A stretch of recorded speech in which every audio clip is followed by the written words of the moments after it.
everybody, it's Alyce-Kay Ruckelshaus with Reshled of Hineni. And I have a little bit of time between classes. I actually just recorded a bunch while I was working on this, but it turned out that it wasn't working. So hopefully it'll work this time, and I'll try to kind of retell what I was telling, since I need to stay on this page anyway because the glue that's holding that yarn in place is still wet. Bill originally was a bank manager when he was young, and that's a whole different story. There's some great stories to go with that.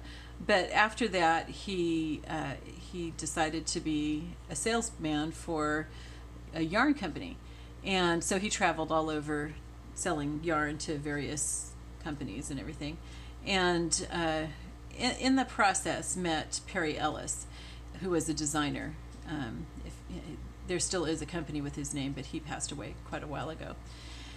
And anyway, Beth was a knitter, an avid knitter, very, very talented, his late wife. And they had an awesome marriage, by the way, which I think is partly the reason why our marriage was so good.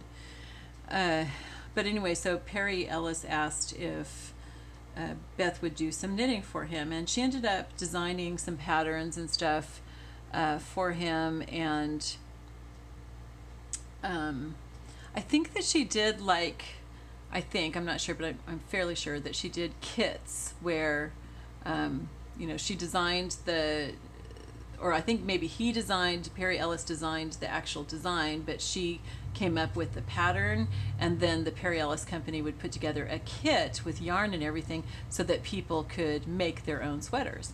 And so that's pretty cool. And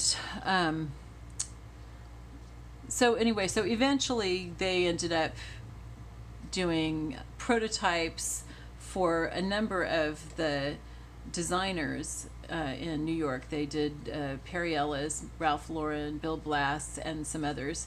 And they would do, they would design it. The designers would design the garment, and then Beth would knit them, and then either Beth or Bill would take them to New York to the designer that have a model try them on, which he has some pretty funny stories about that.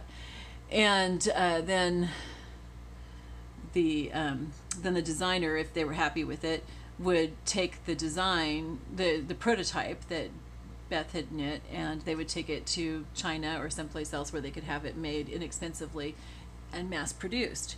And so they did that quite a bit. And they also knit sweaters for a mail order company called French Creek, and I'm not sure if they did for any other companies like that.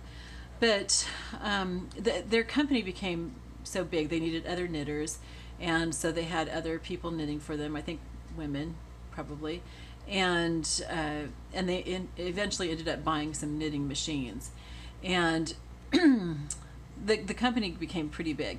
Eventually, they were ready to semi-retire, and so they closed that company. And I'm not sure if they sold it or just closed it. But in the meantime, while they were still running that, they hired, some of the people that they hired were some of the Cambodian refugees. And I have some videos on YouTube that I'll try to remember to link below in the description box, where Bill's telling me about some of the experiences with those Cambodian refugees and how they started having them work for them.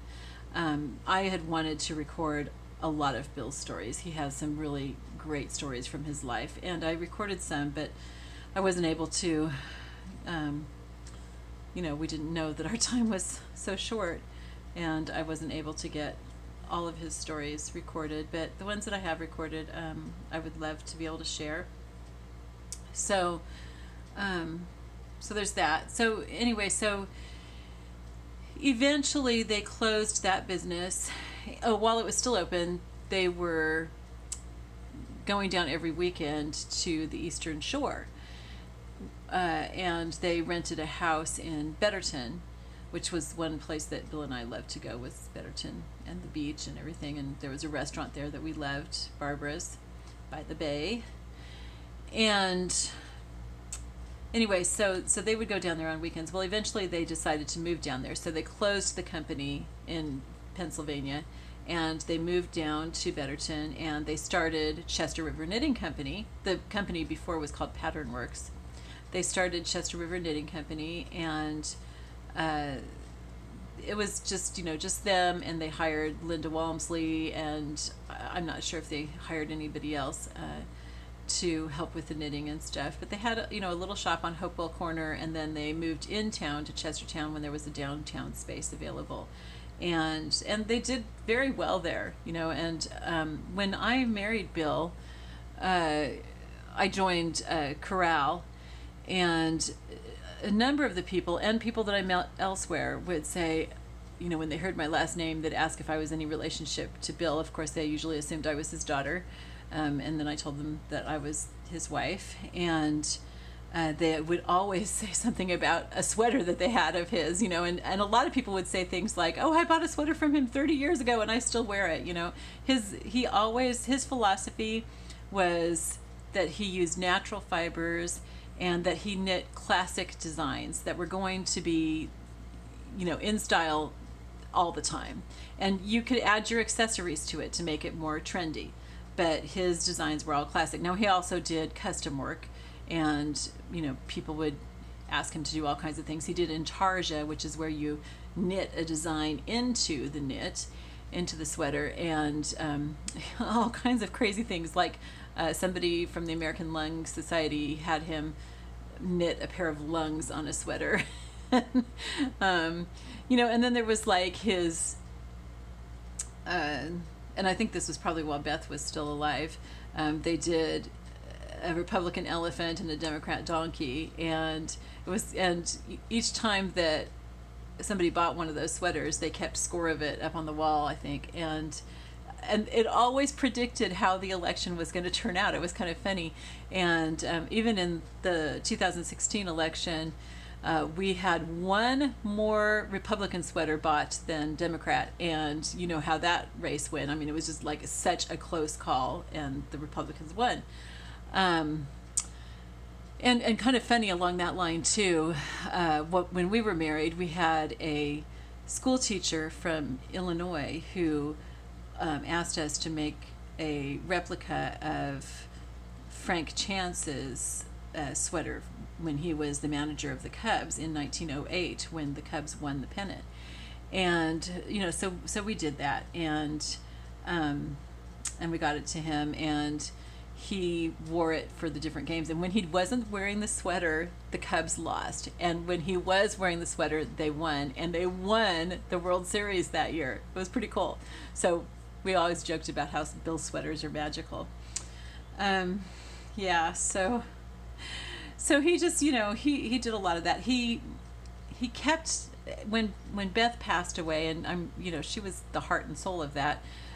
When she passed away, he had already been knitting. She had taught him to use the knitting machines and everything. He had been knitting for a long time, and so he continued with the company, and just continued knitting that. And even when people asked him to design certain things, he was able to do that and everything. So so he kept the company going for quite a while. I think till 2007, and then he became a realtor for a while. When we were dating, he said something about he wished that he had not stopped doing his knitting. And I said, well, why don't we start it back up again? And he said, oh, he didn't want to start having to go into, having a shop and all that stuff. And I said, well, let's do it online. We could do it online. And, I told him about Etsy. And so we looked into that. I didn't really know very much about Etsy at the time. And so soon after we got married, we started up a shop for him, and I pretty much ran the shop on Etsy, and dealt with customers and everything, and he did the knitting, and so it was just a really fun thing for us to do together. And he did try to teach me how to use one of the machines, but I wasn't strong enough. It was pretty heavy duty, and he just really enjoyed the knitting, and I enjoyed the business side of it and the internet part of it. That was fun for me.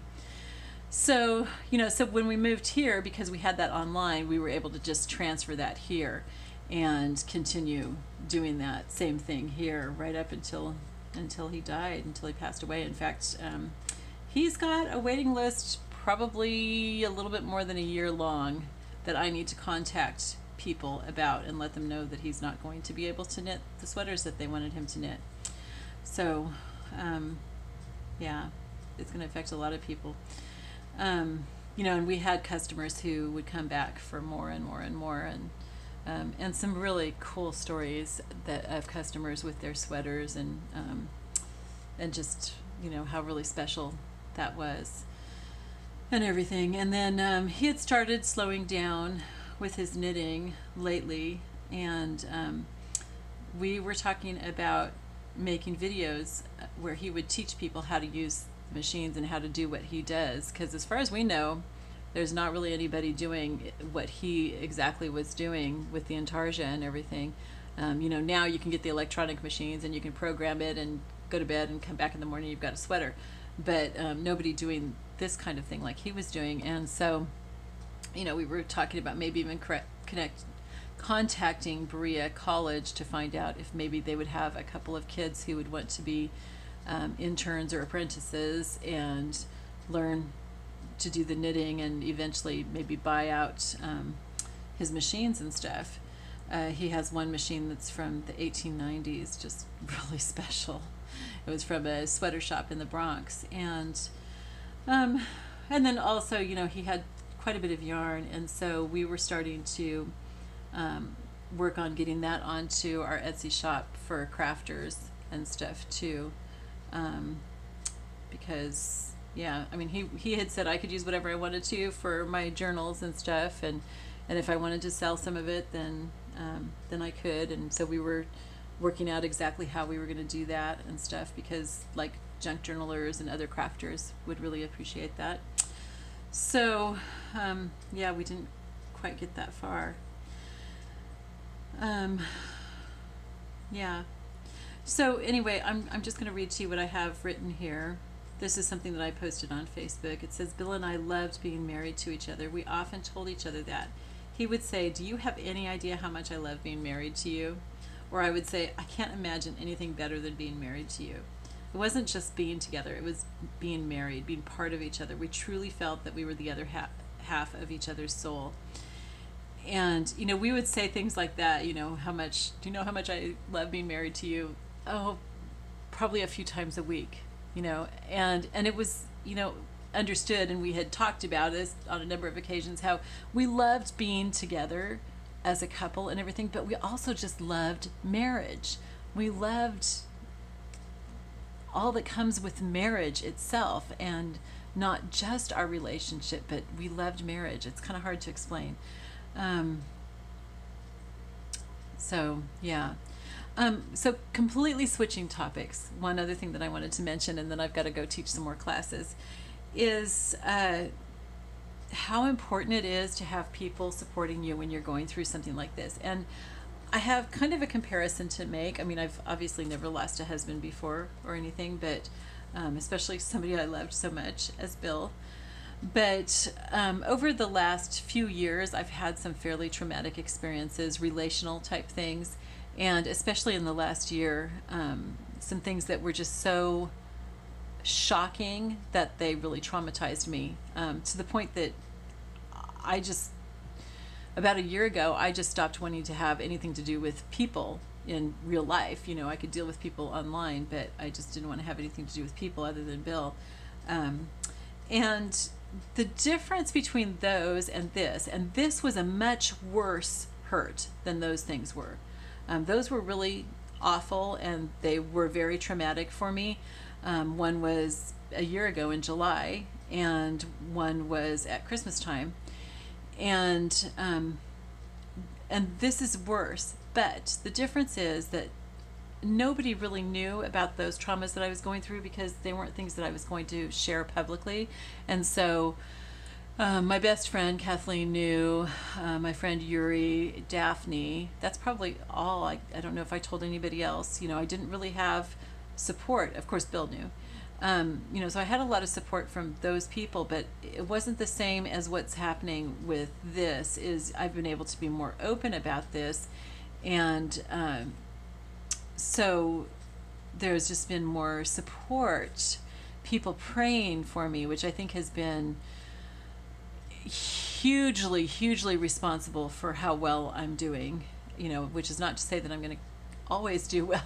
I've been told that, you might feel like, oh yeah, things are going really well, and then all of a sudden, bam, it just really hits you. And, and I was expecting him to be gone until Saturday, up in Maryland. And so I don't know if it's going to really, today's Friday, I don't know if it's going to like really hit me tomorrow when he doesn't come home. Even though I've known all this time that he's not going to, I don't know. I mean, I have no idea what's going to happen. But I do feel like, even though it's been more devastating, I didn't scream and cry the way that I have with this over the other things. So even though this has been so much more devastating and affecting my life in so many more ways than those other traumas, this has been, and even though my grief has been bigger and it will probably be forever, it's hard to explain because I don't want to say oh, now I'm better or anything like that. That's not the case. And it's not that it's easier, but I don't feel as traumatized by it, I guess, is what I'm trying to say. And I think that a lot of that has to do with the support that I've had, the prayers, the encouragement, people letting me talk about him and responding and enjoying, the stories about him and everything. And those kinds of things have really happened. And also sharing here. This has been a huge help to me too. And knowing that people are watching this and listening, it's, and also knowing that this will probably help other people. That's a really big deal too, to me. So having support in place, and they always talk about a support system and everything. I wouldn't necessarily say that I have a support system. There's just a lot of people who are there for me to different extents and in different ways. There are some people who maybe just, they saw it and said, praying for you, and they prayed right then, and that's, and then they forget it, and that's fine. I mean, there's a lot of strangers, people who don't know me, who have said that they're praying for me, and that's kind of what I expect. I would be very surprised if most of those people prayed more than once for me, but that's okay. I mean, every prayer is so important to me. And then there are friends who I know are like praying for me throughout the whole day, or thinking about me and encouraging me. There are those who on Facebook are giving me encouraging words, and then there are those who have offered to do things, or people who send me things. Like yesterday I got this in the mail from another gal in our junk journaling group, and somebody I don't even know, and that's just so precious. So different people are supportive in different ways, and thank God nobody's brought me any meals, because first of all, I don't feel like eating, and secondly, I just have a dorm fridge which is completely full of food because Bill filled it up before he left, and it's going to be more like I'm going to be looking for people that I can give food to. So I don't really know people around here anymore. When I lived here in Sweetwater before, I was very connected, but I'm not now because I've just been pretty much homebound since we moved here. So there are only really a couple people from right here that even know about it. And I think that they both just found out yesterday, actually. So I don't think that I'm in danger of people bringing a whole lot of food. Normally I love eating other people's food that they make, but I do not have space for it. So that's been kind of a blessing. But I think usually food is a big help for most people. So I don't want to discourage anybody from doing that for other people. So it's like, people have ministered in different ways, and they've blessed me in different ways, and they've prayed for me and stuff. And that's been so important. The other thing that I think has really made a difference for me is worship. And, I was already in, I don't want to say a habit of worship, because it wasn't like every day at 8:00, or anything like that. But I like to worship with music. I like to, I have playlists that I use specifically for worship. And sometimes I'm just there worshiping, and other times I'm like working on a junk journal or doing something else, and I've got the music on and I'm praying with it and worshiping with it. So it's not like the only thing I'm doing.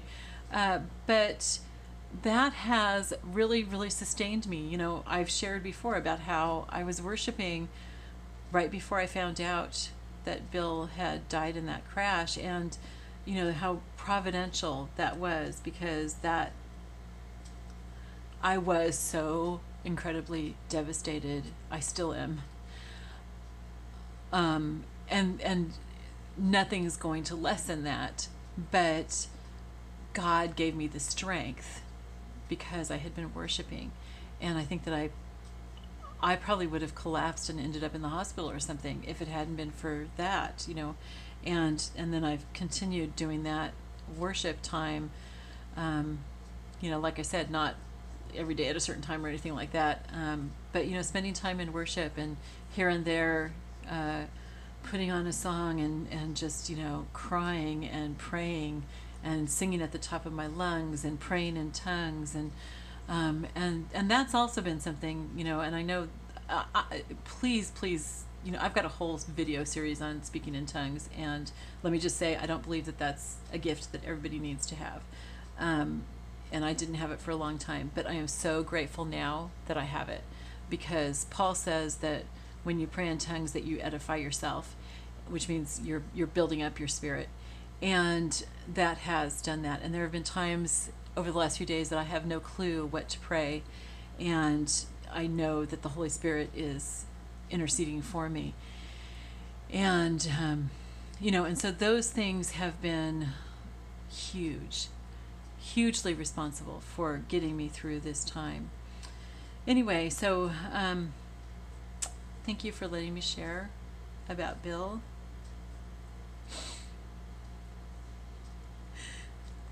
See, here I was just talking about how much better I'm doing, but it comes and goes like this, you know.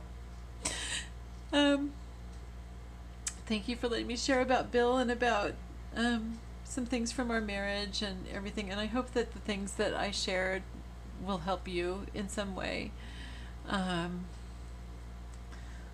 If I can ask anything of you, it would be to tell the people around you that you love them. That is one thing that I am so grateful for with Bill, that I don't have any regrets at all, because we told each other that we loved each other all the time, probably 100 times a day, no exaggeration. We were constantly saying I love you, and we were sending messages back and forth to each other if we were in different parts of the house, and they always ended with I love you, I love you, I love you, I love you. And it wasn't just like something tacked on there. It was, we really meant it every time that we said it. And so anyway, if I could encourage you to tell the people around you that you love them, I would feel like maybe this has made a little bit of difference in your life. Yeah. So anyway, I love you all. Thank you so much for your supportive comments and everything. And I have a lot of posts on Facebook on my personal page telling about Bill and stuff. If you're interested in reading those, they're all public, so you don't even have to friend me. I think you don't even have to have a Facebook account to be able to see those. I need to get to class, and I need to not be crying. So I'm going to let you guys all go, and I will talk to you later. Bye-bye.